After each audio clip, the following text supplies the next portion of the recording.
Goeienaand en welkom by ons volgende studie in ons reeks Eindtyd onthullings, waarheid onthul, leuns onmasker.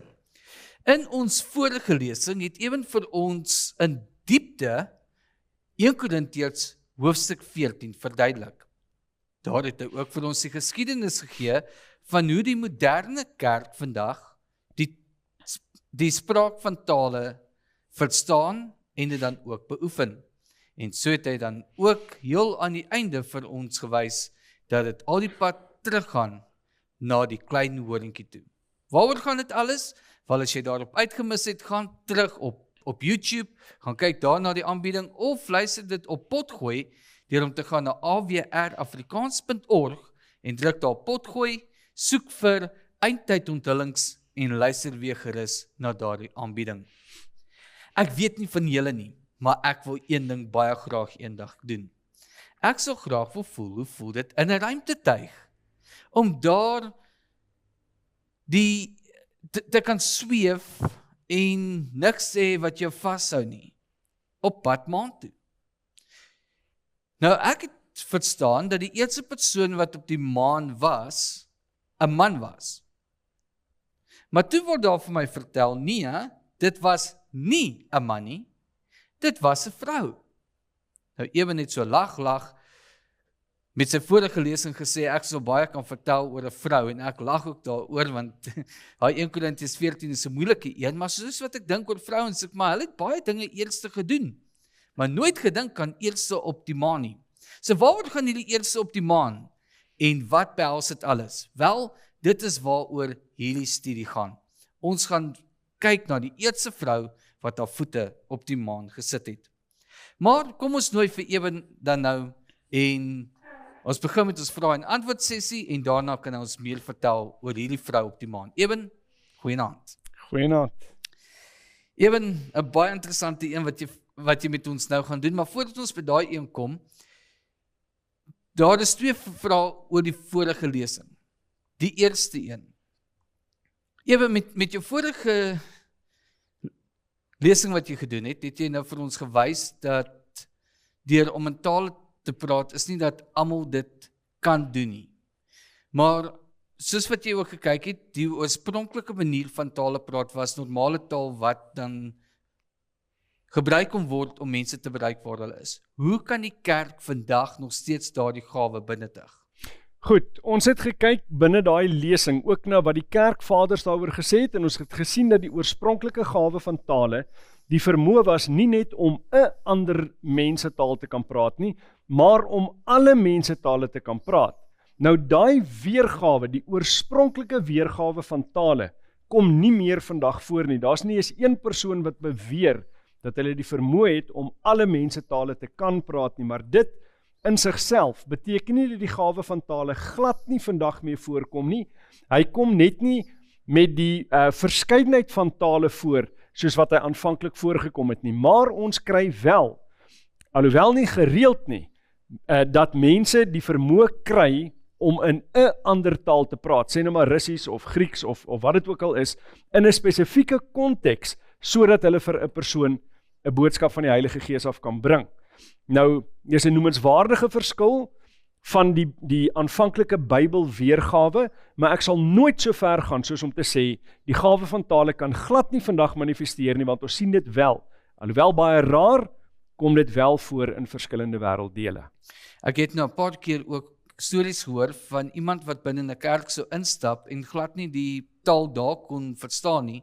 En op een of ander manier, toe hulle uitstap, toe sê hulle vir die predikant by die deur, Korrek. maar ek het jou boodskap heeltemal verstaan. Dis hy. Nou daai is nie die gawe van tale nie, dis eintlik 'n gawe van gehoor, met ander woorde, dis 'n werking van kragte, dis 'n wonderwerk, en dit kwalifiseer dan as wat hulle noem akulalia, met ander woorde die vermoë om 'n taal te verstaan, wat jy van nature nie kan praat nie. Daar's baie sulke gevalle hier in Suid-Afrika, byvoorbeeld het dit al gebeur by geleentheid dat Prof Walter Faith gepreek het, en 'n dame wat nie Engels enigsins of Afrikaans enigsins kon verstaan nie, het dit in haar taal, as ek reg onthou, was dit Spaans, sy het dit volkome verstaan, die hele boodskap, en haar familie was stom verbaas, want die preek is dan gedoen in 'n taal wat sy nie verstaan nie, maar sy het elke liewe woord van die boodskap verstaan. Tweede vraag. Ons verstaan nou dat nie almal kan in tale praat nie. Dis baie mooi uiteengesit. Maar in die Pinkster kerk of in die gemeenskap daarvan word dit gesê dat die bewys daarvan dat jy gevul is met die Heilige Gees is dat jy in tale kan praat. Maar as dit dan nou nie dit is nie, wat is die bewys volgens die Bybel wat vir ons kan wys dat iemand wel gevul is met die Heilige Gees? Goed, Charles Parham het vorendag gekom met daardie idee dat die aanvanklike bewys van doping in die Heilige Gees spreek in tale is. Maar ons het ook gesien hoe later van tyd het William Seymour gesê, nee, dit kan nie dit wees nie, en William Seymour het eintlik die regte identifikasie gedoen. Hy het gesê, daar is net een eintlik werklike teken, 'n bewys dat jy die Heilige Gees aktief in jou lewe het, en dit is die vrug van die Gees. En dit maak tog sin, want onthou, die gawe van die Gees word nie aan almal gegee nie, 'n gawe word uitgedeel, soos vir die Heilige Gees wil. Dis volgens 1 Korintiërs hoofstuk 12 vers 11, maar die vrug van die Gees behoort elke liewe persoon te hê. Dis daai aspekte soos vriendelikheid en geduld en lankmoedigheid en daai tipe van ding, en dit behoort elke gelowige te hê, omdat hulle die Heilige Gees in hulle lewens het. So dis die vrug van die Gees, eerder as die gawes van die Gees, wat 'n bewys is van die inwoning van die Heilige Gees. Net vinnig op daai een, ek sou graag jou gedagte hier wil hoor, want ek seker daarvan as iemand wat luister, en ek dink maar, ek weet van die vrug van die Gees wat genoem word in Galasiërs, maar ek kan nie almal doen nie. Beteken dit dan dat ek nie gevul is met die Heilige Gees nie? Nee, verseker nie. Onthou, ons is ook in 'n proses van groei, in 'n proses van heiligmaking. En verskillende mense sukkel met verskillende aspekte. Sê nou maar, iemand is geweldig ongeduldig. Dan gaan hulle nie onmiddellik die oomblik wat hulle die Heilige Gees ontvang, nou weer super geduldig wees nie. Dit is ook maar 'n proses waar jy eintlik in 'n stryd verkeer met dit wat jou swakhede is, daai karaktereienskappe wat aan gewerk moet word. Met ander woorde, daar gaan 'n progressie wees deur die loop van daai persoon se lewe. Terwyl ander miskien net uit hulle aard, uit wie en wat hulle is hulle baie meer geduldig as ander. So, die oomblik wat dit 'n vrug van die Gees is, gaan jy sien daar is heeltyd progressie wat daai verskillende aspekte aanbetref. Dankie vir daai ene. En onthou, as jy enige vrae het wat jy graag wil vra vir Eben, en dit kan wees op die aanbieding nou, of op enige van die vorige aanbiedinge, jy kan daardie vraag vir ons stuur na 060-248-1172. Dit is ons WhatsApp nommer. Onthou, jy kan nie ons bel met die nommer nie, jy kan vir ons 'n stemboodskap stuur, of net 'n geskrewe boodskap. Ons sal dit ontvang, en dan vir Eben stuur, dat hy kan antwoord, en dan weer terugstuur. Dit is nie noodwendig dat ons alles hierso sal kan hanteer nie, maar ons sal definitief daardie antwoorde terugstuur soos wat dit kom.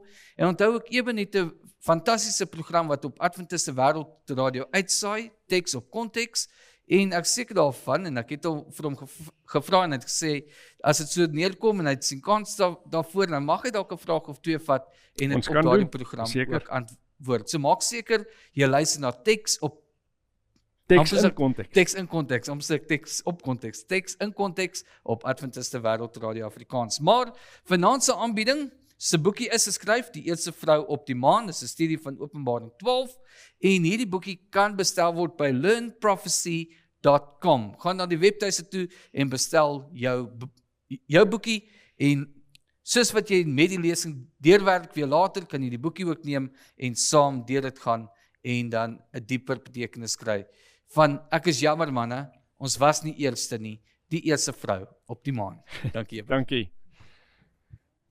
Goed, die titel van vanaand se lesing, Die Eerste Vrou op die Maan, ja, dit is 'n vreemde idee, want baie mense gaan sê, maar daar was nog nooit 'n vrou op die maan nie. Nou, dit gaan nie vir my oor wie is dan fisies die eerste vrou op die maan nie, dit gaan oor 'n beskrywing wat ons kry in Openbaring hoofstuk 12. En daardie beskrywing praat van die vrou wat die maan onder haar voete het. Nou, as sy die maan onder haar voete het, dan is sy uit die aard van die saak op die maan in hierdie beskrywing. Maar dit is alles beelde, soos wat ons ook in die vorige studies gesien het van byvoorbeeld Daniël hoofstuk 2, Daniël 7 en ook in Openbaring 13. So, omdat ons oorgaan na die boek Openbaring toe, moet ons ook verstaan wat daai woord beteken. Nou, die woord Openbaring is dan eintlik 'n vertaling van die woord Apokalipsis, wat beteken om die sluier te lig, dis 'n onthulling of dan nou 'n bekendmaking. Nou is dit eintlik baie vreemd dat sommige mense kom en sê, maar mens kan die boek Openbaring glad nie verstaan nie. Inderdaad kan mens die boek Openbaring verstaan, mits jy die Ou Testament goed ken, want die boek Openbaring is gebaseer op die beelde wat ons kry in die Ou Testament. So, met daardie agtergrond en kennis, soos dit ons ook vandag gaan sien, kan jy dan baie makliker die beelde van Openbaring interpreteer en word die boek Openbaring eintlik ontsluier en dit word baie duidelik waarna dit verwys. Nou, kom ons kyk na Openbaring hoofstuk 1 vers 1 waar dit begin, wat baie mense noem hierdie boek die Openbaring van Johannes. Dis die opskrif wat jy in jou Bybel gaan kry, maar wat sê die Bybel self vir ons? Die openbaring van Jesus Christus wat God hom gegee het om aan sy diensknegte te toon wat gou moet gebeur en wat hy deur die sending van sy engel aan sy dienskneg Johannes te kenne gegee het. So die openbaring van wie is dit? Van Johannes? Nee, die teks self sê dis die openbaring van Jesus Christus. Met ander woorde, daar's 'n besonderse onthulling van wie en wat Jesus Christus is en wat hy gaan doen spesifiek in die einde van tyd. So, die fokus van hierdie boek is absoluut op Jesus. Die primêre funksie is 'n ontsluiering van Jesus en die sekondêre funksie is om die toekoms bekend te maak.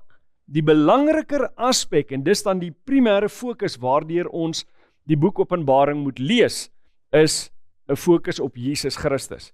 Ja, dit vertel van die toekoms, maar dit wat dit openbaar oor die toekoms, vertel vir ons iets meer van Jesus spesifiek.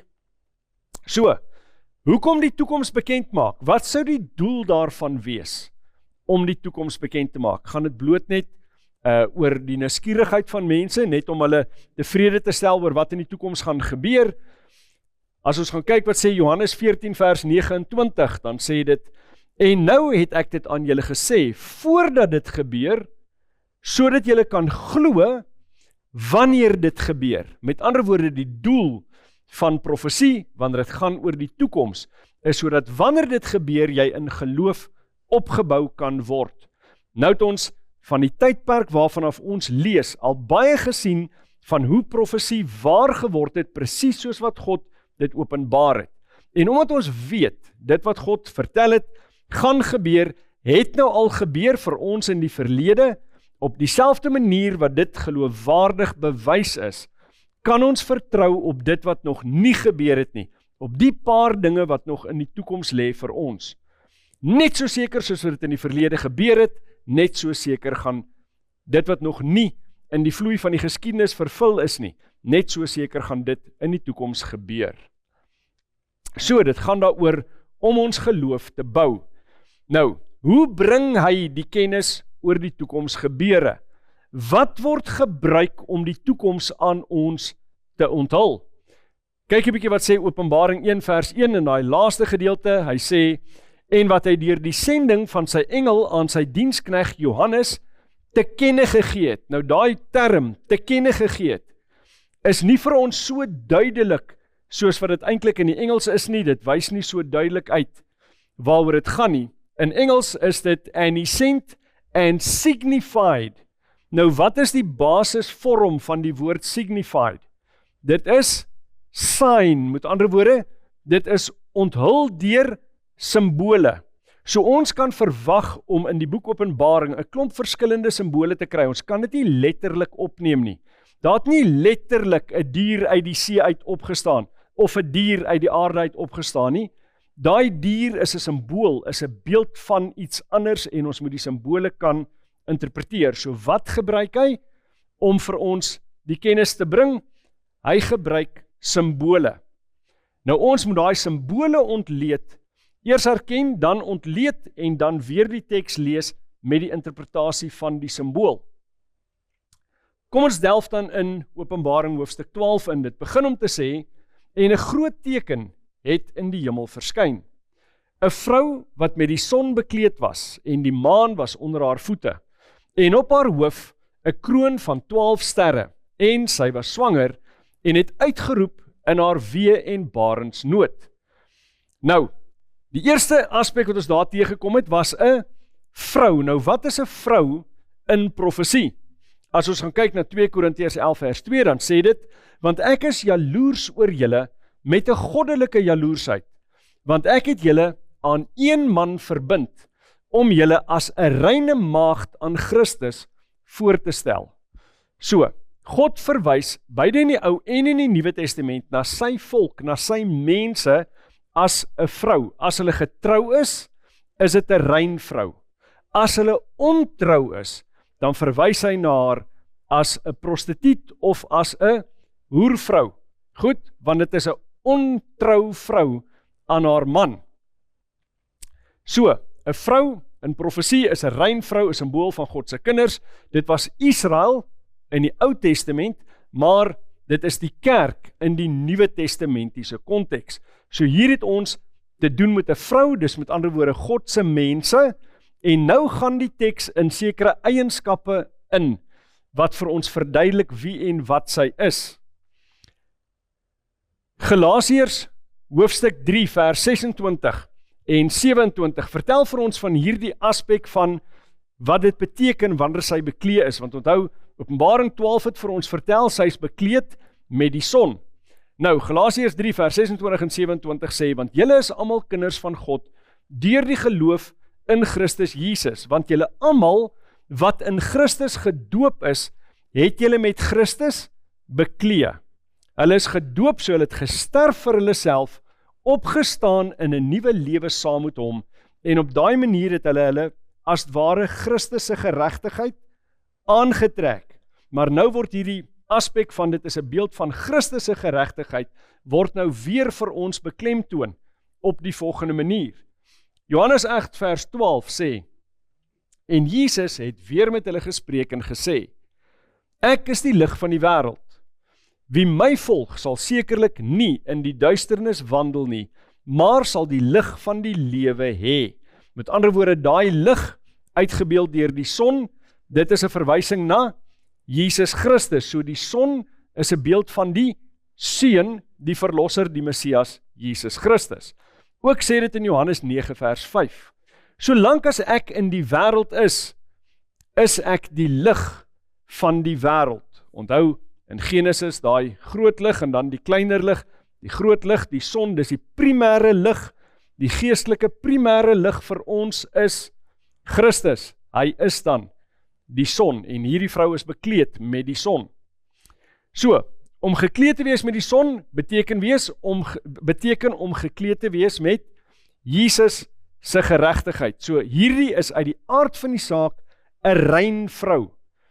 Sy dra die kleed van geregtigheid van Jesus. Dan, Genesis 1 vers 16 vertel vir ons van die skepping van die twee ligte. God het toe die twee groot ligte gemaak. Die groot lig om te heers oor die dag, met ander woorde die son, en 'n klein lig om te heers oor die nag, ook die sterre. Nou daai kleiner lig, dis 'n verwysing na die maan. Nou die maan het geen lig van sy eie nie, maar hy reflekteer die lig van die son. So dis nie 'n direkte lig nie, dis 'n indirekte lig of 'n weerkaatsing, 'n weerspieëling van die son. Nou as die son Christus is, dan het ons hier in beeld 'n weerkaatsing of 'n weerspieëling van Christus. Nou wat weerkaats in ons konteks vir ons Christus? Ons het nie Christus wat meer in fisiese vorm saam met ons wandel, soos wat hy gedoen het in die eerste eeu nie. Ons het wel die Bybel wat vir ons vertel van Christus en wat sy karakter aan ons reflekteer. Nou, vers 17 sê, en God het hulle aan die uitspansel van die hemel gestel, om lig te gee op die aarde. So dit wat nou daai gereflekteerde lig van Christus op die aarde gee, is die Bybel en die Bybel alleen. Nou, ons moet verstaan, hierdie vrou staan op die maan, met ander woorde, die Bybel, die woord van God is die fondasie onder haar voete. Maar, spreek dit van die Nuwe Testamentiese vrou? Ons gaan 'n bietjie nader moet ondersoek doen om te bepaal, is dit die Ou Testamentiese kerk, met ander woorde Israel, of is dit die Nuwe Testamentiese kerk?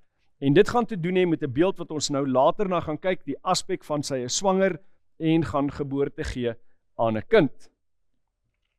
So, hierdie lig wat gegee is daar om te heers oor die dag en oor die nag en om skeiding te maak tussen die lig en die duisternis. En God sien toe dat dit goed was. Nou, Johannes 5 vers 39 sê, julle ondersoek die skrifte omdat julle meen dat julle daarin die ewige lewe het. En dit is die wat van my getuig. So Christus self sê, die geskrifte reflekteer hom. So hy is dan uitgebeeld as die maan onder hulle voete. Nou in die Oud-testamentiese konteks spesifiek het ons te doen met die heiligdomstruktuur, daai hele heiligdom en die seremonies rondom die heiligdom vertel vir ons nie net wie Christus is nie, maar ook meer van sy bediening, die verskillende funksies wat hy vervul. En daarom is dit so belangrik om ook daai funksies te ken. So die vrou wat verwagtend is, sy staan dan op daai simboliek wat in die skrifte vir ons gegee word, spesifiek in die Ou Testament. So die heiligdomssysteem was 'n simbool van Christus wat sou kom. Dit was 'n skaduwee of refleksie van die Messias. Die maan verteenwoordig dan die skrif wat die fondament is waarop die vrou, of dan nou die kerk, geanker is. Nou, hierdie vrou het 'n kroon met 12 sterre op haar kop. Ons moet gaan kyk wat is sterre, maar ook wat is die belangrikheid van die getal 12.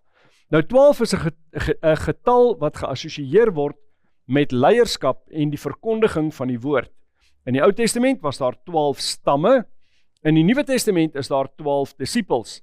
In Openbaring hou Christus die sterre, dis die engele of boodskappers. Ons kry daai konsep in beide die Ou en die Nuwe Testament. Is hulle dit wat hy vashou in sy regterhand. So, wanneer ons gaan kyk na wat dit beteken, dan sien ons daai 7 sterre, spesifiek die stamme, die disippels, vertel vir ons van 'n funksie. Wat was die doel van daai 12 stamme? Wat moes hulle doen? Hulle moes nie net verlossing in Christus, wat hulle afgewag het, vir hulle self hou nie, hulle moes eintlik 'n lig gewees het ook vir die ander nasies. So daar's 'n mate van verkondiging wat hulle moes doen, om vir ander te wys wie die ware skepper, God van hemel en aarde is, en ook die een wat die Messias gaan wees, die Messias wat gaan kom. Nou die 12 disippels se funksie was ook, nie net om Christus in sy bediening te ondersteun nie, maar die oomblik toe Christus opgevaar het hemel toe moes hulle die verkondiging gaan doen. Maar ook nie net daai 12 nie, by uitstek is dit eintlik vir almal wat vandag identifiseer as disippels van Christus. Maar die aanvanklike disippels was 12. Die oomblik toe een Jesus bedrieg en hom uitverkoop, toe moet hy vervang word sodat die getal 12 weer ten volle daar is, sodat ons weer daai koneksie het met die 12 stamme, die 12 wat dan moet uitgaan en die evangelie verkondig. Nou sê Genesis 3 vers 15 vir ons meer oor hierdie aspek van die vrou wat swanger is. Die eerste belofte van die Messias kry ons in Genesis 3:15. Dit sê, ek sal vyandskap stel tussen jou en die vrou, en tussen jou saad en haar saad. Hy sal jou die kop vermorsel, en jy sal hom in die hakskeen byt.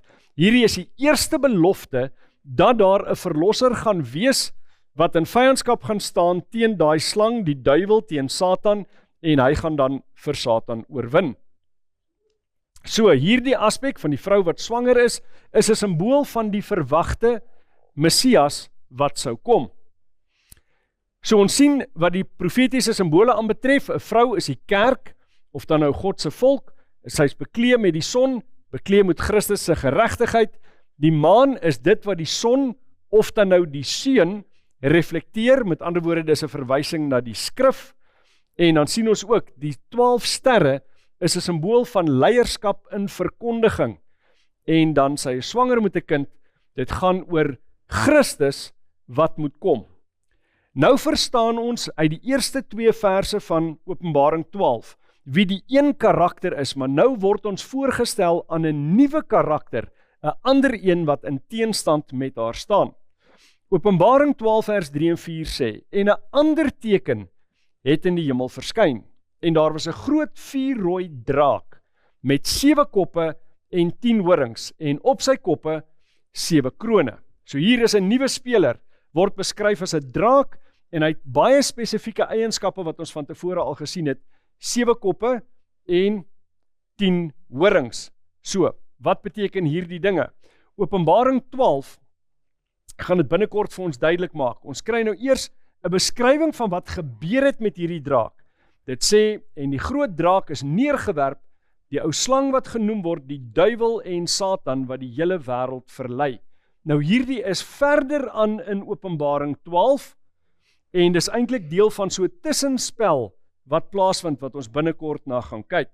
So, die draak word ook vir ons verduidelik in Openbaring hoofstuk 20 en daar is dieselfde identifikasie.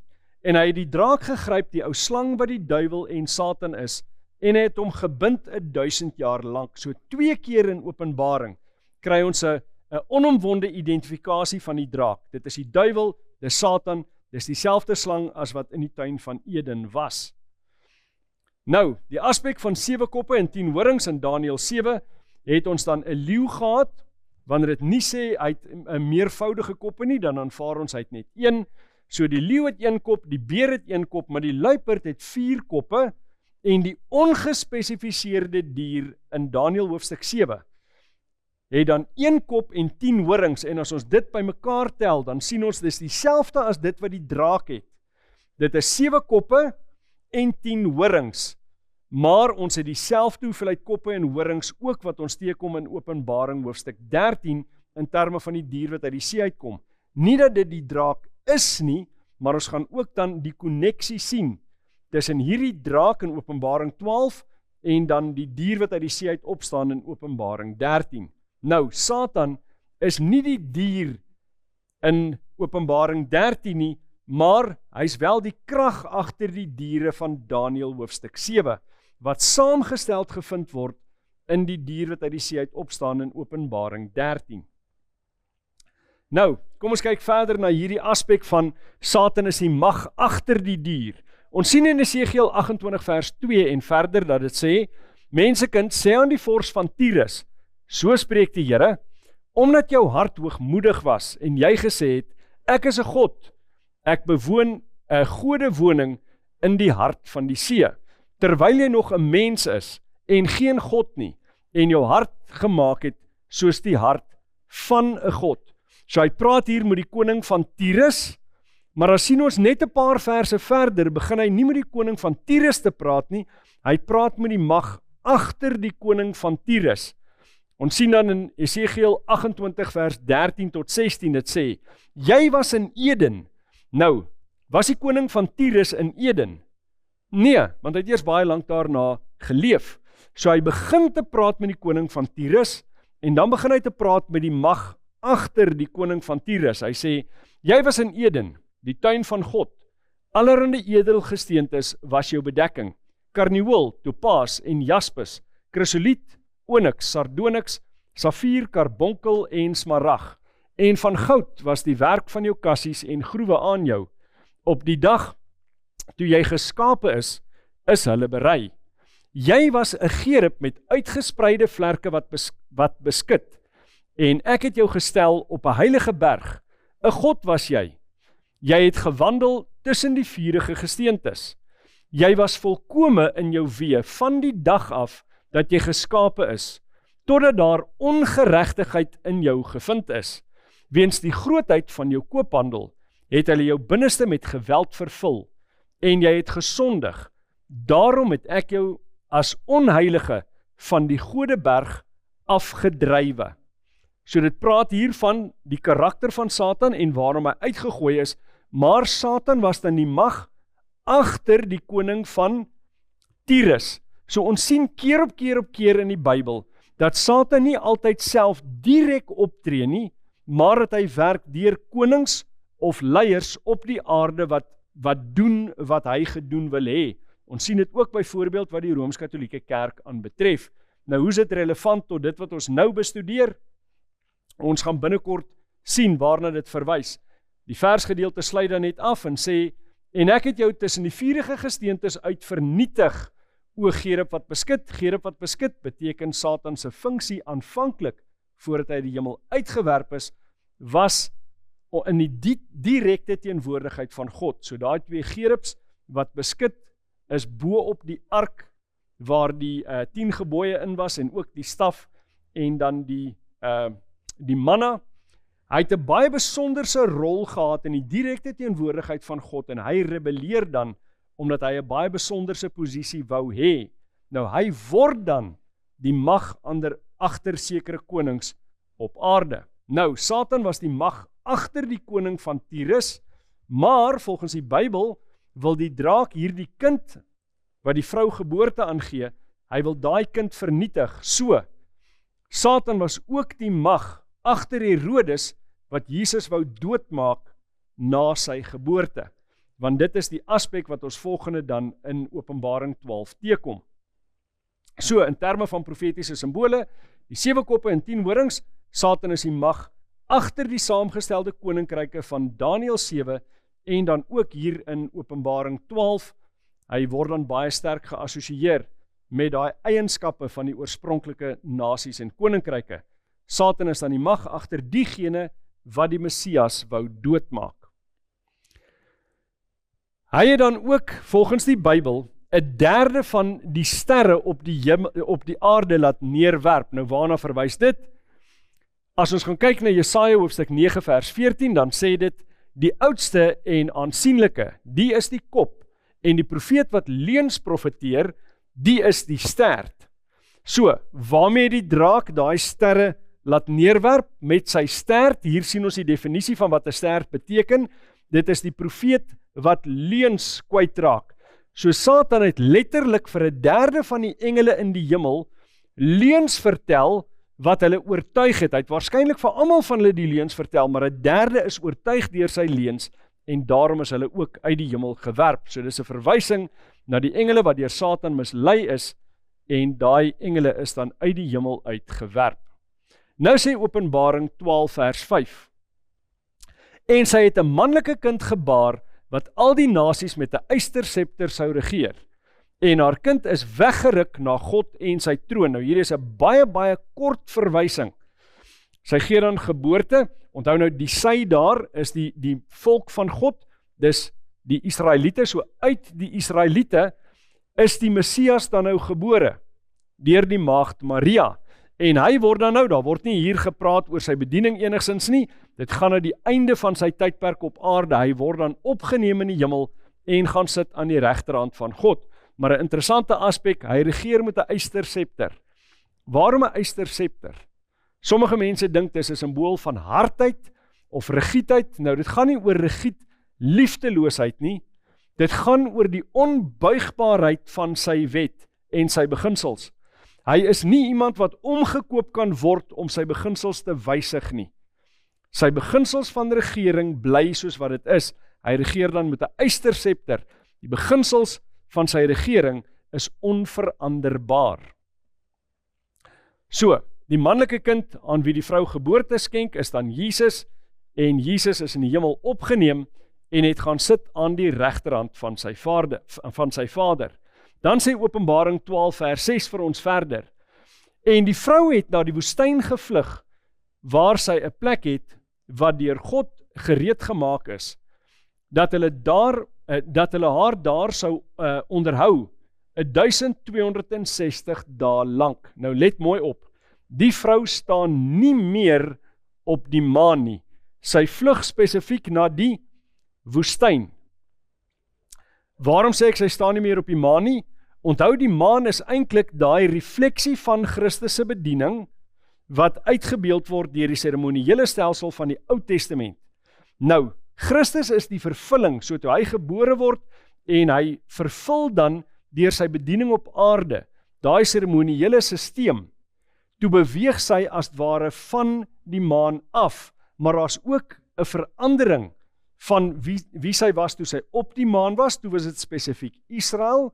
Die oomblik toe Christus sterf, uit die dode uit opstaan, toe begin hierdie Christelike aspek, die Messias aspek wat vervul is.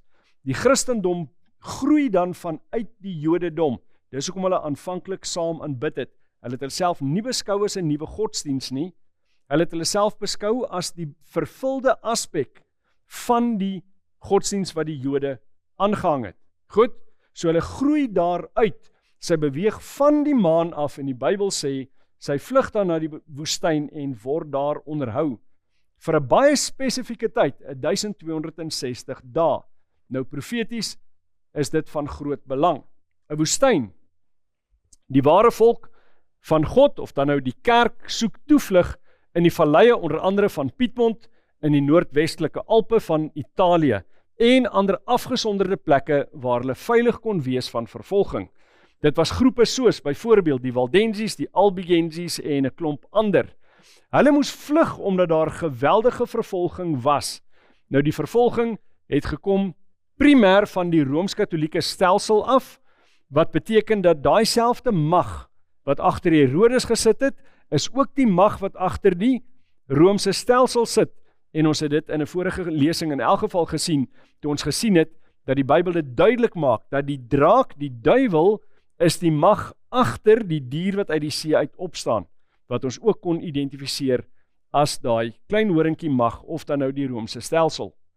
Nou, wat 1260 dae betref, volgens die dagjaar beginsel, is dit 'n verwysing na 1260 jaar. Ons het reeds gekyk na daai aspekte, en dit verwys dan na die 1260 jaar waar tydens die pausdom oppergesag in die bekende wêreld gehad het. Verwys na daai tydperk van 538 na Christus tot 1798 na Christus. En die 1260 dae, die 42 maande en die 3,5 jaar of tydtye en 'n halwe tyd, verwys dan na presies dieselfde tydperk. Nou, ons gaan vind dat daar 2 verse is in Openbaring 12, wat eintlik dieselfde inligting gee op 2 verskillende plekke, en tussen daai 2 verse is daar 'n tussenspel, wat nie op aarde afspeel nie, maar dit is wat gebeur in die hemel. So, deur vir ons dieselfde inligting in 2 verskillende verse te gee, vertel hy vir ons hierdie 2 skakel aan mekaar, dis een vloeiende verhaal, maar die tussenspel is iets wat in die hemel gebeur. So dit word nie binne daai tydlyn noodwendig geplaas nie. Ons gaan kyk na wat dit vir ons vertel. Weereens die profetiese simbole, 'n woestyn is afgeleë plekke, 1260 dae is dan die tyd van pauslike oppergesag. Nou sê dit, en hierdie is wat in die hemel gebeur, en daar het oorlog in die hemel gekom. Michael en sy engele het oorlog gevoer teen die draak en sy engele het oorlog gevoer. Nou kyk nou wie word in juxtaposisie teenoor mekaar hier geplaas. Aan die een kant die draak met sy engele, dis daai derde wat neergewerp is op die aarde, en die ander kant Michael en sy engele. So wie staan direk teenoor mekaar? Michael en die draak. Want die draak wou eintlik die posisie van Michael in die hemel opneem. Hy wou die plek van Christus inneem. Maar nou vertel die Bybel vir ons, daar het oorlog in die hemel uitgebreek. Nou is dit 'n oorlog soos in met militêre geweld, was dit swaarde of een of ander tipe van wapentuig? Absoluut nie. Dit sou 'n verkeerde interpretasie wees. Ons moet getrou bly aan die oorspronklike teks. Die woord wat vertaal word oorlog, is 'n oorlog van woorde of 'n woordestryd. In goeie Afrikaans noem mens dit sommer 'n bekgeveg. Met ander woorde, dit was 'n argumentering wat plaasgevind het. Daar's gestry oor die meriete van Christus, of hy dan nou werklik die ene is wat die mens kan vrykoop al dan nie. So Satan het probeer bewys dat dit nie leuns is wat hy aanvanklik vertel het nie, dat dit meriete dra, en in daai bekgeveg, in daai argumentering, het hy dan die stryd verloor. Hoe weet ons dit? Dis presies wat die Bybel vir ons sê. Vers 8 lees, en hulle kon nie oorwin nie, dis nou die draak en sy engele, hulle kon nie oorwin nie, en hulle plek was in die hemel nie meer te vind nie. So Satan en sy engele verloor dan hulle toegang na die hemelse ruim. Vers 9 sê, en die draak is neergewerp, die ou slang wat genoem word die duiwel en Satan, wat die hele wêreld verlei. Hy is neergewerp op die aarde en sy engele is saam met hom neergewerp. Toe hoor ek 'n groot stem in die hemel sê, nou het die heil en die krag en die koningskap die eiendom van onsse God geword. en die mag van sy Christus, want die aanklaer van ons broeders is neergewerp. Hy wat hulle aanklaag voor onse God, dag en nag. En hulle het hom oorwin deur die bloed van die lam en deur die woord van hulle getuienis. En hulle het tot die dood toe hulle lewe nie liefgehad nie. Let mooi op, ons het gepraat oor daai debat wat plaasgevind het, maar kyk nou wat sê dit hier vir ons. Hulle het hom oorwin deur wat? Deur die bloed van die lam. Nou die bloed van die lam gaan oor die meriete van Jesus Christus. Hy wat perfek is en alles perfek gedoen het. Hy was die enigste een wat vir die mensdom kon sterf. So, hulle wen dan daai geveg. Vers 12. Daarom, wees verheug, o hemele, en wat daarin woon. Wee die bewoners van die aarde en die see, want die duiwel het na julle neergedaal met groot woede, omdat hy weet dat hy min tyd het. So die geveg in die hemel is verby. Satan het verloor, maar nou is daar 'n waarskuwing. Satan gaan met woede terugkom na die aarde toe, want hier gaan hy probeer doen wat hy nog kan terwyl daar vir hom tyd is. Hy weet, hy is 100% bewus daarvan, dat die stryd in die hemel verloor is. Maar hy gaan probeer om soveel as moontlik skade te doen. Hy wil soveel as moontlik mense mislei en verlei en hulle wegtrek van God af. Hy is wel verlore, maar sy doelstelling is om soveel as moontlik skade aan te rig onder ware gelowiges, soos wat hy moontlik kan, en hy gaan dit doen deur misleiding, soos wat ons ook in van die ander lesings gaan sien. Vers 13 sê dan, en toe die draak sien dat hy neergewerp is op die aarde, het hy die vrou vervolg, wat die seentjie gebaar het. So, wie vervolg hy? Hy vervolg nie die Jode nie, hy vervolg die kerk. Goed, die wat getrou bly aan Jesus Christus, die wat bekleed is met die son, die wat ware gelowiges is. Skrif sê dan verder, maar die 2 vlerke van 'n groot arend is aan die vrou gegee, sodat sy na die woestyn, na haar plek, kon vlieg, waar sy uit die gesig van die slang onderhou word. 'n tyd, tye en 'n halwe tyd. En hierdie vers 14 is dan die parallel van vers 6. So nou is ons weer terug op die aarde, daai 2 verse kan aan mekaar gekoppel word en ons gaan sien wat gebeurde nou verder met hierdie vrou. Skrif sê, en die slang het uit sy bek water soos 'n rivier agter die vrou aan uitgegooi, om haar te laat wegvoer deur die rivier. Nou profeties, wat is hierdie groot massas van water? Wat is dit 'n tipiese beeld van? Van menigtes, volke, nasies en tale. Met ander woorde, daar was 'n poging om hierdie ware gelowiges, om hulle dan eintlik te oorweldig as ware. Maar, daar's baie belangrike inligting wat die skrif nou vir ons vertel. Daar was 'n metode wat gebruik is om hulle wel te bewaar, dat hulle nie totaal vernietig word nie. Wat was dit? En die aarde het die vrou te hulp gekom, en die aarde het sy mond oopgemaak en die rivier opgesluk, wat die draak uit sy bek uitgegooi het. Nou het ons 'n nuwe aspek hier. Ons het aan die een kant die water gehad, en aan die ander kant het ons die aarde, of dan nou die see en die aarde. Die see was menigtes, volke, nasies en tale, maar aan die ander kant het ons die aarde. So 'n logiese gevolgtrekking wat ons kan maak, is dat dit 'n plek is wat nie vol mense, volke, nasies en tale is nie, omdat dit is wat waters dan uitbeeld. So, dit moet 'n plek wees waar min of geen mense, menigtes, nasies en tale voorkom nie. Nou is daar so 'n plek op die planeet, daar is inderdaad 'n plek wat 'n aansienlike hoeveelheid mense gehad het, maar waar die getalle radikaal en vinnig verminder het, weens sekere omstandighede, en waar die gelowiges wat vervolg is in Europa heen kon gaan, heen kon vlug, en daar is hulle veilig gehou. Ons gaan nou kyk presies watter plek dit was. Ons gaan kyk na die era van ontdekking. In die latere deel van die donker eeue was 'n tydperk van groot ontdekking. Lande wat bekend was vir hulle ontdekkingsreise was onder andere Spanje, Portugal, Nederland, Frankryk en Engeland en ook Italië. Nou, uit Europa uit gaan mense dan na Afrika, Ons kan dink byvoorbeeld aan die Franse hugenote wat hier na Suid-Afrika toe gekom het. Daar het mense na Suid-Amerika gegaan, na Noord-Amerika en selfs later aan na Australië toe gevlug en hulle het gevlug weens die vervolging wat daar was in Europa.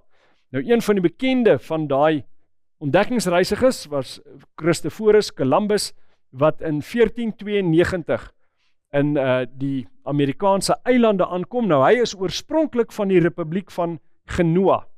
Wat daar vandag is Genoa in Italië, maar sy eie mense wou hom nie ondersteun in sy ontdekkingsreise nie. So hy doen dan sy ontdekkingsreise onder die vlag van Spanje en hy is dan aangesê, gaan soek vir ons rykdom in grondgebied en hulpbronne, want daar het geweldige hulpbronne dan nou teruggevloei en daai land ryker gemaak. So, hy ontdek dan die Bahamas, vir Cuba en ook die Suid-Amerikaanse kontinent. Baie mense verkeerdelik is onder die indruk dat hy die Noord-Amerikaanse kontinent ontdek het, maar dit is nie so nie. Amerigo Vespucci se ontdekkingsreise het dan begin in 1497 en aangehou tot 1502 en hy verklaar dan toe hy by 'n landmassa aankom dat hy die Wes-Indiese eilande ontdek het. Hy was onder die indruk dat hy reg om die aarde al gevaar het. En hy was oortuig daarvan, hy is nou so bietjie oos van Indië en hierdie eilande is die eilande wat hy kry net voordat hy in Indië kom. Maar hy was eintlik heeltemal aan die ander kant van die aarde. Hy was nog nie eers heeltemal by Amerika nie. En Amerika is dan spesifiek na hom vernoem. Kyk na daai eerste naam van hom, Amerigo America is na hom vernoem. Dan ook Johannes Cabot of Giovanni Caboto. Hy sit voet aan wal op die Noord-Amerikaanse ooskus in 1497 en hy noem die plek waar hy voet aan wal sit Newfoundland vir duidelike redes. Dan ook Hernandez de Soto, hy is 'n bietjie verder suid op die ooskus van Amerika en hy gaan dan aan wal in Florida in 1539 met priesters en ambagsmande, ingenieurs en boere met perde, varke en ander lewende hawe en hy begin dan om teen die Mississippi op die binneland te verken, want die Mississippi is 'n geweldige groot rivier wat jy vir honderde kilometers op in kan vaar. Maar jy kan ook sien deur die mense wat hy saambring, sy bedoeling is nie net om hulpbronne te kry en terug te keer nie, sy bedoeling is eintlik om daarso spesifieke gemeenskappe te vestig, sodat hulle 'n meer permanente teenwoordigheid in die Amerikas kan hê. Nou saam met hulle bring hulle vrugte wat mense byvoorbeeld glad nie geken het daar nie, soos byvoorbeeld pere en appels, ook graan. Hulle het nie koring geken in Amerika nie, dis nie eie aan Amerika nie. In Amerika het jy nou wel mielies gehad wat hulle nou weer nie in Europa geken het nie. So hulle bring sekere vrugte en grane na Amerika toe, maar hulle vat ook van die Amerikaanse produkte wat nie beskikbaar was in Europa, wat die Europeërs nie eens van geweet het nie, neem hulle dan terug soontoe, so daar's wederwysige handel wat dan begin plaasvind. Ook in Amerika het hulle glad nie varke geken, soos wat ons varke ken, wat uit Europa uitkom nie. Hulle het ook nie gewone beeste geken nie, die naaste wat hulle gehad het aan 'n gewone bees, of aan 'n koei, was 'n bison. En dan, daar was geweldig baie hout, veral in die hele oostelike gedeelte, van die Amerikaanse, Noord-Amerikaanse kontinent, is geweldig ryk bebos tot vandag toe. Met ander woorde, daar's meer as genoeg hout om vir hulle huise en dan ander geboue te bou wat hulle nodig het om hulle self daar te vestig. Ook perde was totaal en al onbekend in Noord-Amerika. Die Amerikaanse Indiane het nie daai diere geken nie, maar toe hulle aan hulle bekend gestel is, het hulle baie vinnig vaardig geraak om hierdie diere te kan maak en te kan ry. Wat dan gebeur is dat saam met hulle koms is daar ook siektes wat baie bekend was in Europa, waarvoor die mense 'n natuurlike weerstand gehad het, maar die boerlinge in Noord-Amerika het geen weerstand gehad teen hierdie siektes nie. Daai is siektes soos masels, griep, pokkies, tuberkulose, pampoentjies en geelkoors. Hulle het geen weerstand nie, met ander woorde, hulle sterf uit op strepe as gevolg daarvan. En die van hulle wat nie uitsterf nie, klim op perde en probeer wegkom van die siektes af, en hoe verder hulle wegry op hulle perde, hoe meer kry hulle met ander Indiaanse boerlinge te doen, wat ook nie daai weerstand het nie. Hulle steek daai mense aan en 'n baie groot gedeelte van die boerlinge in Noord-Amerika sterf dan uit. So die land is relatief, nie totaal nie, maar relatief onbewoon toe die blankes daar aankom en deur die land begin beweeg. So, met tyd sterf honderde duisende mense uit, soms selfs hele Indiaanse gemeenskappe. Nou, hulle is dan baie vaardig op perde, hulle beweeg vinniger van daar af weg. Die situasie in Europa daarenteen, waar daar nou rykdom en oorvloed is in Amerika, is die situasie in Europa dat daar armoede is, daar's 'n gebrek aan hulpbronne, daar's min of geen grond beskikbaar nie, daar's geweldig baie siektes, dink byvoorbeeld aan die verskillende plawe daar in Europa was tydens die middeleeue, en dan daar's min of geen werk beskikbaar nie, en daar is geen middelklas om van te praat nie. So die mense wat die vermoë het, wil dan op bote klim en gaan na daar waar daar vir hulle beter hoop is, en spesifiek waar daar geen geestelike vervolging is, of dan nou vryheid van godsdienstbeoefening, is dit wat hulle eintlik dan na soek. Daar's ekstreme godsdienstige vervolging in Europa.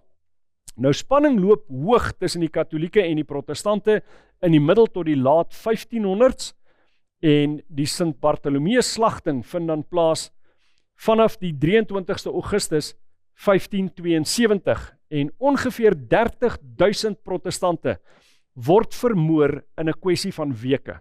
Dit is ekstreme vervolging, en die wat nie meer daai Rooms-Katolieke juk wil hê nie, hulle besluit dan, kom ons vlug, kom ons kom hier weg, ons gaan na ander wêrelddele toe. So, die reformatie is dan in volle swang, en die inkwizisie vervolg dan ketters, konfiskeer hulle eiendom, hulle besittings en titels, en stel menigtes tereg. Groepe pelgrims besluit om 'n beter heenkome in die nuwe wêreld te gaan soek. Nou, van hulle klim dan op 'n boot met die naam die Mayflower op die 6de September 1620, en dit gebeur in Plymouth in Engeland, en daar's 102 passasiers wat op daai boot klim. Hulle vaar dan oor die Atlantiese Oseaan, en hulle kom aan in Amerika op die 11de November 1620, en hulle noem die plek waar hulle aankom Plymouth, maar dit is dan in die staat Massachusetts, of wat ons vandag ken as die staat Massachusetts. Maar, een ding moet ons verstaan, wanneer jy in November op die Noord-Amerikaanse ooskus aankom, en jy so ver noord soos wat Massachusetts vandag is, dan is dit snerpend koud, en onthou, daar's niks daar nie. Daar's nie groot vestings alreeds nie, die mense het nie huise daar ensovoorts nie, so hulle kom daar aan en het 'n baie moeilike tyd, en meer as die halfte van daardie pelgrims sterf dan binne die eerste jaar. Maar tog is daar 'n glimmering van hoop. Aan die einde van die eerste oes in 1621 vier die pelgrims wat oorleef Thanksgiving.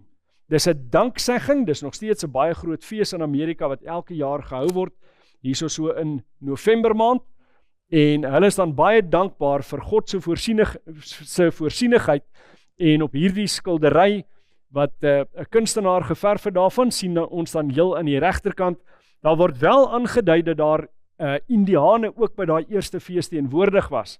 Nou aanvanklik was daar nie konflik tussen die pelgrims en die Indiane nie. Daai konflik het 'n bietjie later ontwikkel en op die ou ende oorgegaan na 'n volwaardige oorlog wat gehou is, en baie van die boerlinge sterf dan, maar ook baie van die pelgrims wat sterf. So die konflik was nie aanvanklik daar nie, dit het 'n bietjie later eers begin. Nou die pelgrims floreer in Amerika, en hulle vestig dan sekere kolonies, want hout is volop, land is vrylik beskikbaar, lewende hawe teel besonder goed aan, grond is besonder vrugbaar, en hulle het boonop nog godsdienstvryheid. So dis 'n baie goeie omgewing vir hulle om in te wees. Dis iets totaal anders as wat hulle ervaar het in Europa. Nou, van 1607 af vestig Britse kolonies op die ooskus en word van die grootste nedersettings in die Amerikas. Teen 1770 was daar 13 kolonies, hulle het hulle eie politieke sisteem, hulle eie regssysteem, en daar's ongeveer 2,5 miljoen setelaars alreeds in Noord-Amerika. Nou die kolonies wou onafhanklikheid hê, en dit het gelei tot die oorlog met Engeland in 1775. Dit lei tot die Declaration of Independence wat opgetrek is in 1776 en met die ondersteuning van Frankryk wen hulle dan die Amerikaanse revolusie wat beklei is tussen daai kolonies en dan die magte van die Britte. Hulle oorwin dan die Britte en verjaag hulle hoef nie meer belastings te betaal ensovoorts nie en hulle kry dan hulle vryheid. En die Amerikaanse konstitusie is dan opgestel in 1789 en dit vorm die basis van die Verenigde State se federale regering. Nou Frankryk erken Amerika se onafhanklikheid in 1798 en dit is waarna verwys word wanneer ons sê en die aarde, dit verwys dan spesifiek na Amerika, het die vrou te hulp gekom. Amerika meer as enige van die ander wêrelddele, Afrika, Australië of dan Suid-Amerika, voldoen aan hierdie beskrywing van 'n relatief onbewoonde aarde, onbewoonde deel van die wêreld, waar hulle spesifiek fokus geplaas het op godsdienstvryheid en daai juk van Rooms-Katolieke vervolging afgeskit het. Ons sien dit dan ook gereflekteer in die Amerikaanse Eerste Amendement. Dit sê, Congress shall make no law respecting the establishment of religion or prohibiting the free exercise thereof. Ons hoor baie keer dat mense praat van vryheid van spraak, wat ook deel is van die Eerste Amendement, en is 'n geweldige belangrike aspek vir Amerikaners, maar let op, dit volg eers nadat hulle praat oor godsdiens en die skeiding tussen kerk en staat. Van die oomblik wanneer daai twee vervleg word dit 'n vervolgende mag. Die primêre rede waarom hulle uit Europa uit weggevlug het, was juis godsdiensvervolging. Daarom vestig hulle in die Eerste Amendement 'n mate van versekering dat daar nie godsdienstige vervolging sal wees in Amerika nie. So, godsdienstige vervolging is verbied deur kerk en staat te skei en sodoende te verhoed dat die kerk staatsmag gebruik om te vervolg.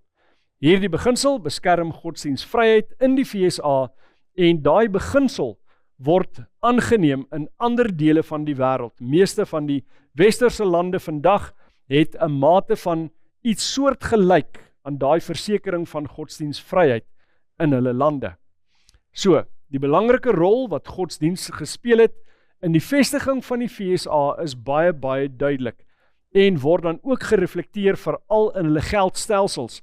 In die 200 jaar herdenking, die munt wat toe gedruk is, sê dit op dit God bless America. Ook in hierdie herdenkingsmunt van 9/11 2001, toe daai vliegtuie in die torings vasgevlieg het, sê dit op daai munt, God bless America, in God we trust.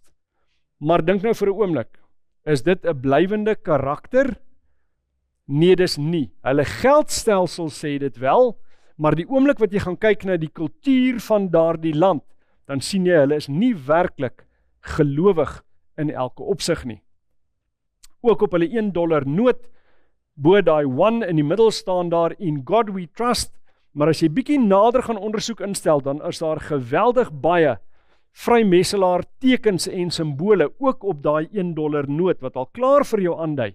Ja, aanvanklik wil dit onskuldig voorkom, ons vertrou in God, maar daar's allerlei magte wat agter die skerms al reeds aan die werk is, en dinge manipuleer, want soos wat mens sien in Openbaring hoofstuk 13, kom daai dier voor soos 'n lam, maar begin te praat soos 'n draak, en speel dan ook geweldige groot rol in die vervolging wat later gaan kom.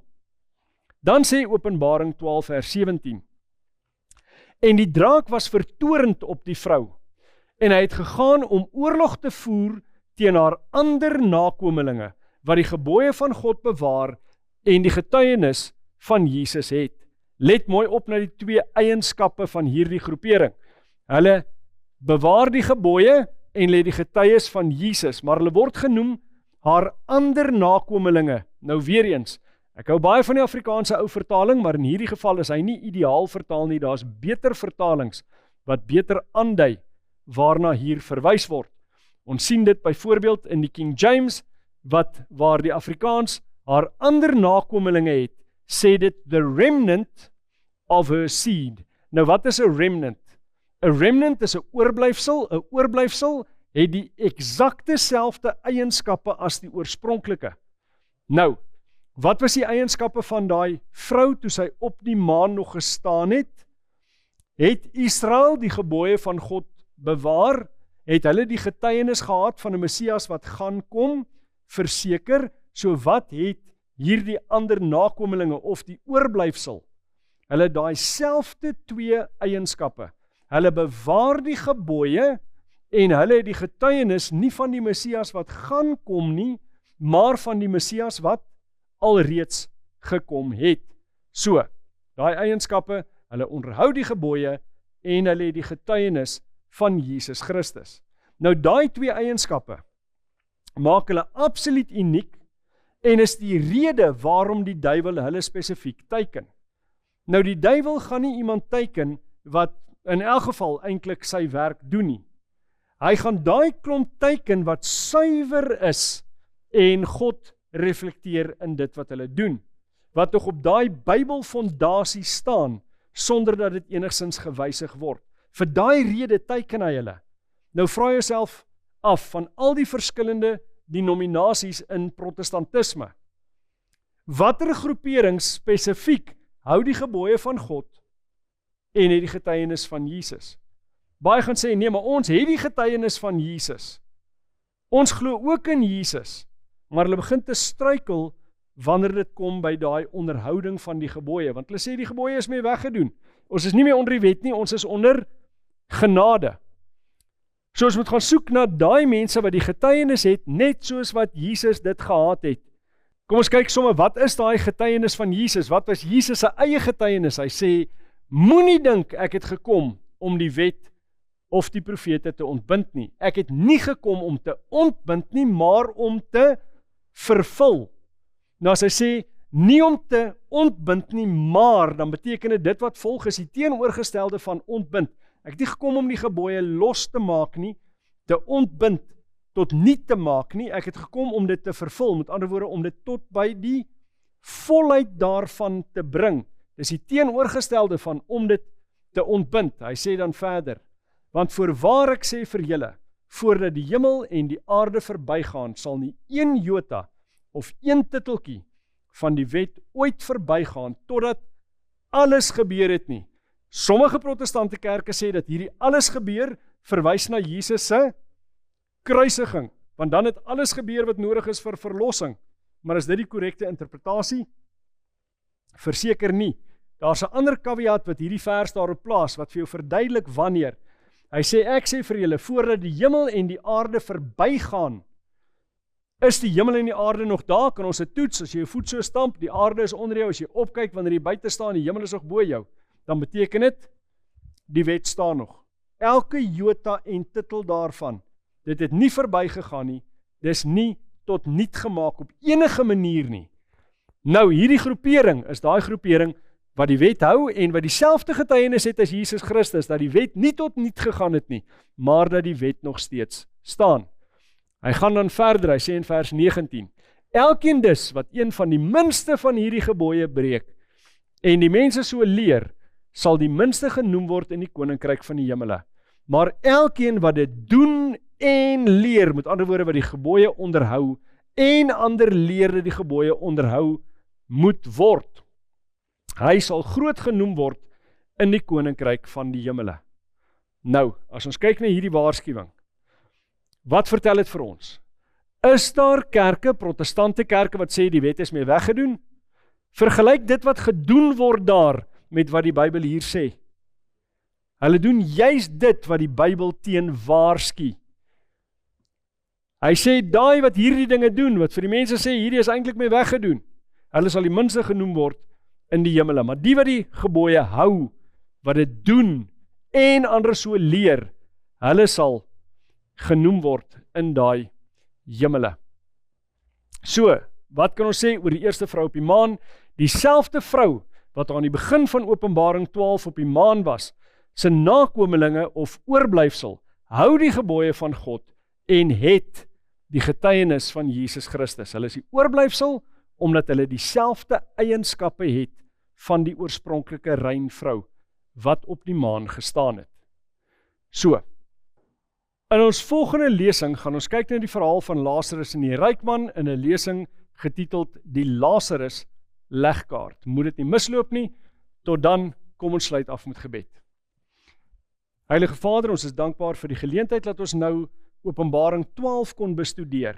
En wanneer ons die Bybel gebruik om die Bybel te interpreteer, dan word hierdie beelde vir ons eintlik so eenvoudig duidelik.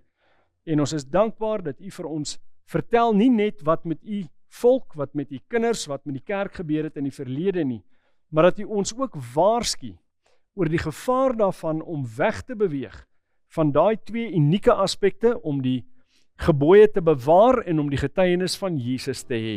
Help ons om altyd getrou te bly aan daai beginsels van U, sodat ons ook deel kan wees van die oorblyfsel wat op die ou ende sal staande bly en sal oorwin oor die aanslag van Satan. Dit bid ons in Jesus naam alleen. Amen.